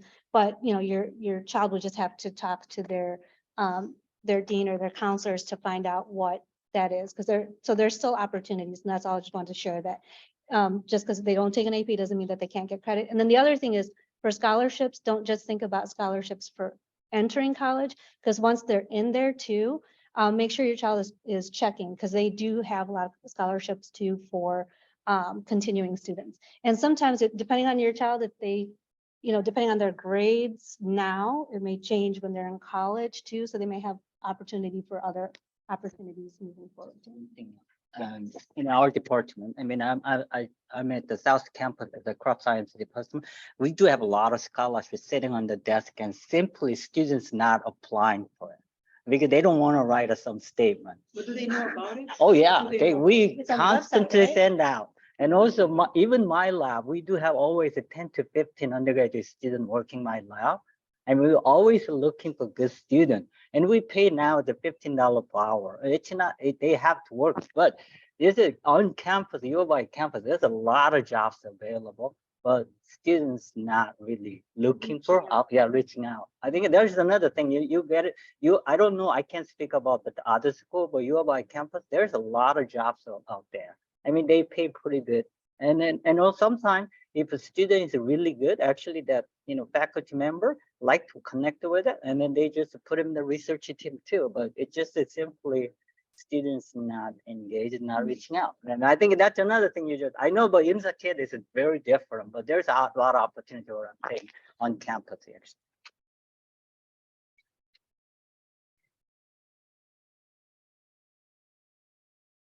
The AP credit for college was a very important discussion in our household because, of course, IMSA didn't have AP classes. And so my son just decided to take some AP tests just to see if he could get the AP credit.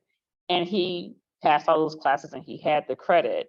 But we made a decision not to even, every time I talk, it doesn't even ring, but we made the decision not to submit his AP scores.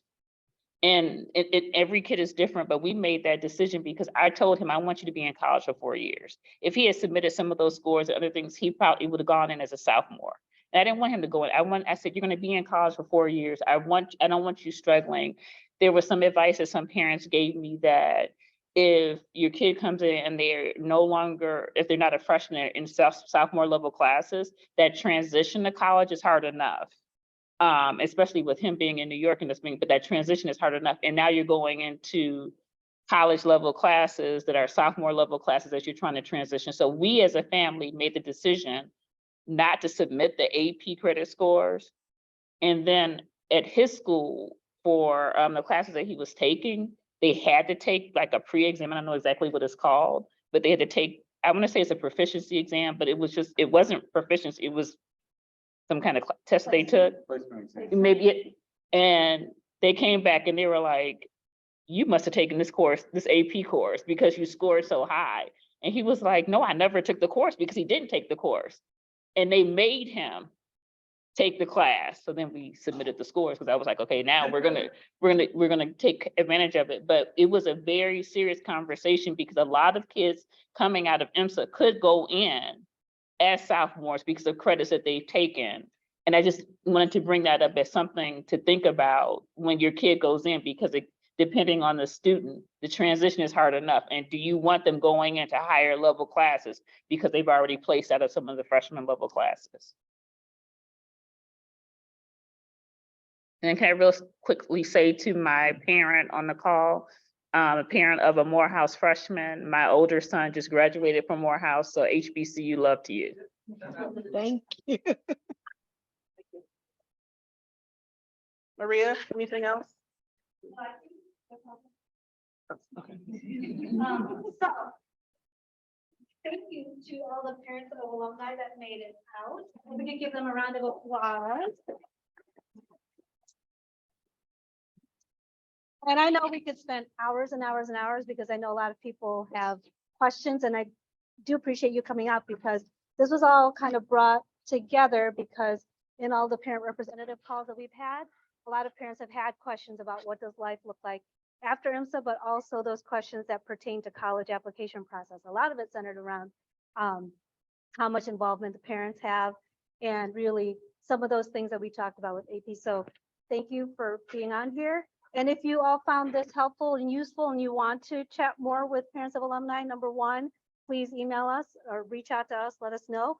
And number two, if you are a parent of an alumni and you want to be involved in some of these future things, let us know too. We'll add you to that list that we pass along to the incoming executive board. But thank you very much to everybody. And I hope you'll all stick around for just a few more minutes. We just have some updates from IMSA that we'll do real quick.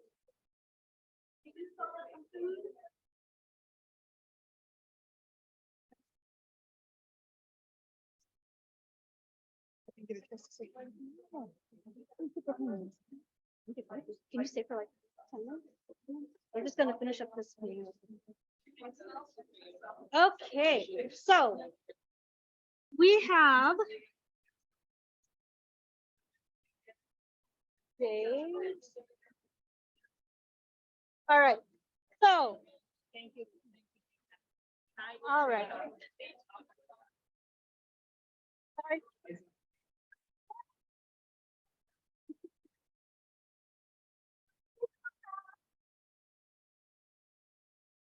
Sorry for that. About her real quick? Yeah. All right, may I have everybody's attention real quick?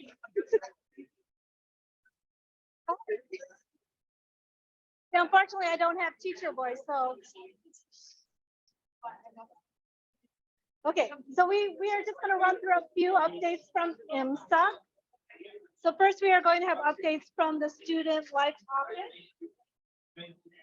Hi, everybody. Okay. So a couple of things. First of all, thank you so much for having me. Thank you so much for having me here today. It's a pleasure being with you. Do have a couple of student affairs updates for you. The newsletter, the student affairs newsletter, will be going out next week. So this is going to be chock full of some really important information as the end of the year approaches. But I do have a couple of updates.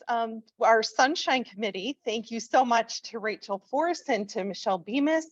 They put on a bake sale and raised over $500 to support senior class prom. So I thought that was very nice, and it was very, very successful. We had a lot of staff members that contributed to those baked goods, and they were delicious. I have to say, not only did I bake, but I bought a lot. So it was delicious. But anyway, service learning. This is for our senior parents primarily, but currently we do have 25% of our graduating seniors who don't have all of their 200 service learning hours in. Vast majority do, and of those 25% that don't, they probably just need to put in their hours. So please, if you can, encourage your students to make sure that they are uploading all of their hours to Helper Helper so that we make sure that we have some accurate records. You've probably been getting in contact emails perhaps from Miss Emma Wilson, who is our service learning coordinator. From a student activities standpoint, we've got a lot that's coming up. I know some of it was talked about already. Prom is coming up on May 12th, luau on the 25th, Six Flags for our seniors on June 1st, and senior banquet is on June 2nd. But we also have some other things that are popping up. Student leadership exchange for our sophomores is happening next Wednesday. Oh my gosh, I can't believe we are truly at the end of the academic year. But that's coming up on the 26th. We're going to have our students that will have some amazing student projects that have been developed in those elective modules. They're all coming together. As Maria had mentioned earlier, we are still looking for evaluators. We would love for you to participate as an evaluator. So please make sure, I think the slides are going to be going out. There is a QR code. I would encourage you to please sign up. We would love to have you. Our STEP program is senior transition educational program that is for our seniors. That's a one-day mandatory event that is coming up in May. So for you senior parents, yep, you're going to be getting that as well. So a lot of senior announcements, but some other fun stuff that's coming up for not only them, but all of our students.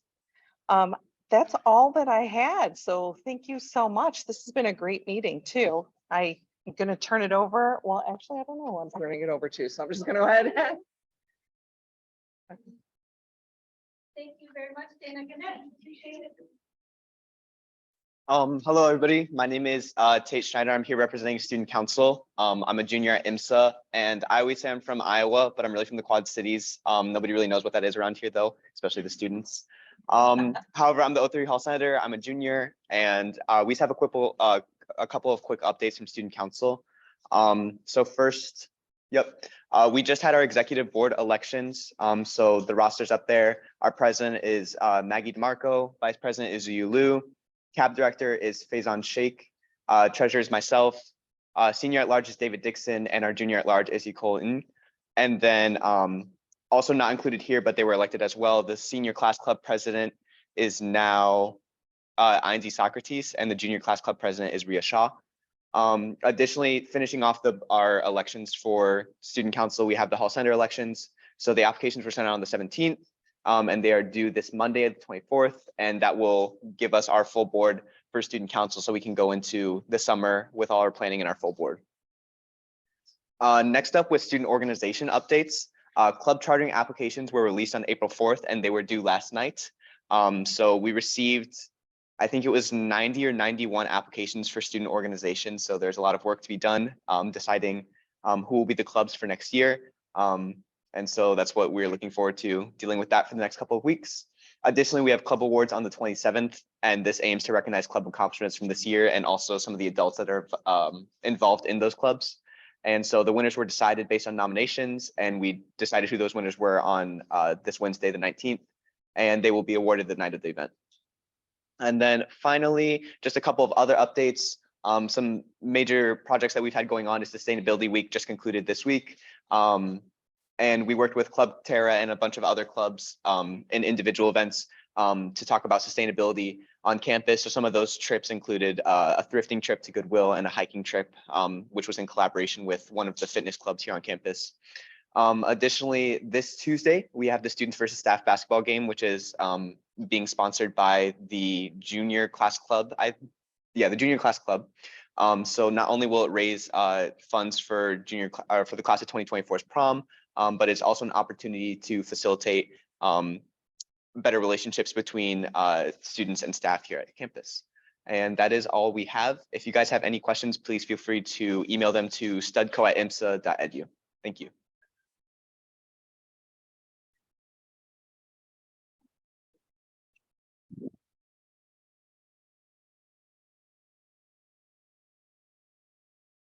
And just to make sure, Dr. Claudia Anderson, are you on the call today? Okay. So we actually will have I don't think so. So Dr. Glazer, you have a few words for us? Yeah, just a few updates. You know, Tate, it's funny you mentioned the student staff basketball game will be a way of creating a bonding experience. One time I attended a student staff basketball game at another institution, and the staff were tackling the students in order to have a chance to win the game.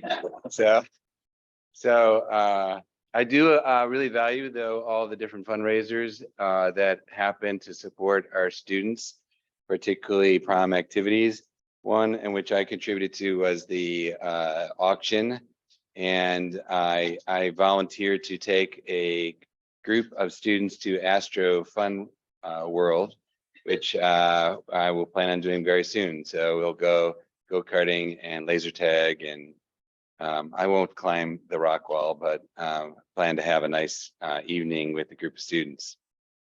I've been spending a lot of time in Springfield, back and forth for around the last 6 weeks, advocating around our budget needs, which are significant. One of the talking points that I use in Springfield is that year to year, our budget is manageable. However, the stretch over the last 13 years has been considerably short of inflation. So just to give you a few data points, since 2010, the rate of inflation and the compared to the appropriation from the state, the gap is 23%. So a quick example would be a $100 textbook, you know, big thick chemistry or calculus books in 2010 would cost around $150 now. The economy's, you know, increased by 50% in that stretch. The amount of funding available to IMSA is $115. And so I try and share with our legislators that it's not really about textbooks. It's about having fewer resources, fewer people, being able to offer not offer raises that match the growth in the economy. So we've endured a lot over the stretch, and certainly I'm committed to finding ways in which we can close that gap. We also are asking the state to give us authority to issue revenue bonds as we think about capital improvements into the future. The largest, most significant one is the residence halls. If you've been in the residence halls, you understand they're the same residence halls that were put up in the late 80s with minor modifications, like on the outside, but the inside are pretty much the same. They're pretty beaten up. So we know that those halls have approximately 10 years to survive.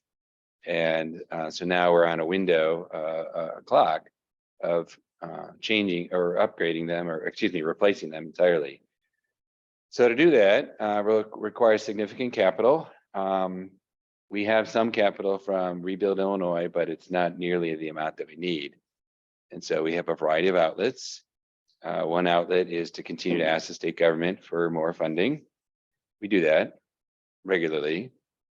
The second is we are exploring this pathway of issuing, having the ability to issue revenue bonds, which most, or actually all other state universities have the chance to do that. So we claim, you know, we're under higher education, so we should have the ability to do the same. Drawback is when we don't have the same revenue streams as other universities. They charge tuition. They can use that tuition to pay off the debt. So it does make it more challenging for us to look for other ways to generate revenue. We will do that on a very small scale initially by admitting a small number of out-of-state students. And when I mean a small number, it's a handful of students. So if we build and broaden the size of our campus, in 2018, the state legislation gave the IMSA the authority just to expand our enrollment with out-of-state students by 25% as a means of attracting additional revenue. to support some of our financial needs. But that change is going to take a while because we have to build in order to bring in more people. So really in the next 5 years, the most number of out-of-state students we'll draw in is 12 to 14, because there's only so many people we can squeeze in. There's only so much space we can retrofit. So that's why, we're at least talking with the legislation to give us the authority to issue revenue bonds so that when the interest rates come down a little, hopefully in the next year, we'll have a better interest rate for lending. And then, by the time you deposit the money and they start building, we'll have the capacity to draw in more than 12 to 14 students. So I'm really thinking in the long haul, in the 10-year stretch, when I talk about that. The third is around fundraising and a capital campaign. So I would like to thank parents, if you were part of the call to in our visioning session around what our future trends and opportunities for learning that you're seeing in higher education and other places that we should start thinking about at IMSA. If you weren't part of that call and you want to send me a note and let me know, hey, I think it would be great if IMSA does blank, because this would be transformative for my child or future children in education, because we want your kids to have a transformative experience, because we're transcending educational boundaries. They're able to do stuff they couldn't in their local school. And you hear some of that, which is great. And we want to continue to push the envelope. So establishing a vision of how we want to push future boundaries is important to build interest in supporting the academy into the future from philanthropic individuals, right? We can't just create a campaign that says, please give us money to rebuild the dorms, right? I mean, there's only so much people will give to like plumbing, electricity. People want to give towards compelling ideas that transform lives, which is what we want to do. So those are really our three approaches and how we're trying to generate additional revenue. So the last thing I want to mention is, you see your picture on the screen. She could be here today, but I just want to acknowledge and appreciate Dr. Akwaji Anderson's service to IMSA. This will be her last year as principal. She served as 3 years and then previously as the dean of faculty. We certainly wish her continued success in her career.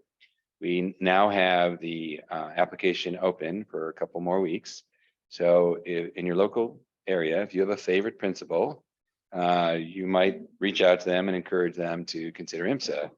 So we really want to attract from the state of Illinois, but of course beyond as well, to bring in a great fit for our future principal. Thank you very much. Okay, so thank you, Dr. Glazer, for those updates. And so again, just wanted to share the PAC website, give us any feedback that you would like. The donation page is on there. What I really wanted to point it out is we are in the home stretch. We have the last PAC session of the year coming up on Saturday, May 13th. I hear all the crying going on right now. Everybody's got tears. But really, we hope you'll join us either in person or via Zoom, because let that be a celebration of the year. And again, we will hopefully be announcing the new incoming PAC board. So we would love to have you there to help us celebrate them. And we will, just like our kids, I know you guys can be swayed by this. We'll have food and refreshments. So can I hear from everybody here who enjoyed the food today? Anybody? Yeah, okay. Yeah, I stayed all night, up all night cooking, and I promise you that's not the case. Otherwise, there would not have been as many claps. But so again, Saturday, May 13th, we hope you'll join us. And again, it's been a pleasure for all of us here to share this meeting with you. We will share the recording sometime in the next week or so. An email will go out and it'll be on the website. Also, there is the Board of Trustees meeting coming up on May 17th. So the information is here. The slide deck will go out to all of you. And as always, you can reach us at info@imsapac.org if you have any questions, feedback, etc. So with that, I wish you all a good rest of your Saturday, and thank you again for joining us. Thanks. Thank you. station.